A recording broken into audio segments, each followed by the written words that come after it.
ഈ റമദാൻ മാസത്തിലെ ത്യാഗനിർഭരമായ വ്രതാനുഷ്ഠാനങ്ങൾക്കിടയിൽ, പ്രാർത്ഥനാധിഷ്ഠിതമായ രാപ്പകലുകൾക്കിടയിൽ വിശ്വാസി സമൂഹം ഏറെ പ്രതീക്ഷയോടെ കാത്തു നിൽക്കുന്ന ഒരു രാവാണിന്ന് റമദാനിലെ 27-ാം രാവ്.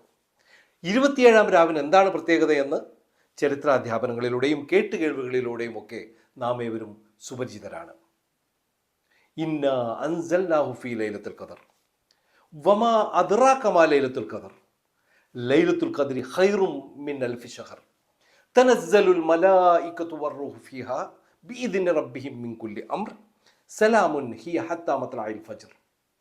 ജനങ്ങൾ, വിശ്വാസി സമൂഹം ലൈലത്തുൽ ഖദറിനെ കാത്തു നിൽക്കുന്ന രാത്രി. എന്താണ് ലൈലത്തുൽ ഖദർ? 1000 മാസത്തേക്കാൾ ഉത്തമമായ പ്രതിഫലങ്ങൾ ഏറെ ലഭിക്കാൻ സാധ്യതയുള്ള വാസന്ത പൗർണമി രാവ്. ആ രാവിനെ ജനങ്ങൾ കാത്തു നിൽക്കുകയാണ്.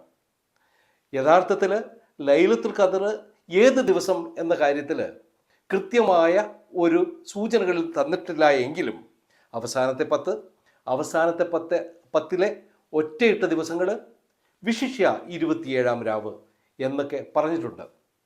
നമുക്ക് ചരിത്രത്തിൽ നിന്ന് മനസ്സിലാക്കാൻ പറ്റുന്ന ചില സൂചനകളുണ്ട്.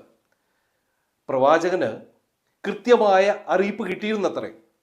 ഈ ദിവസമാണ് ലൈലത്തുൽ ഖദർ എന്ന അറിയിപ്പ് കിട്ടിയിരുന്നു. ഇത് അനുചരന്മാരോട് പങ്കുവയ്ക്കാൻ വേണ്ടി പ്രവാചകൻ വന്നപ്പോൾ 2 സഹോദരന്മാർ തമ്മിലടിക്കുന്ന കാഴ്ചയാണ് കണ്ടത്.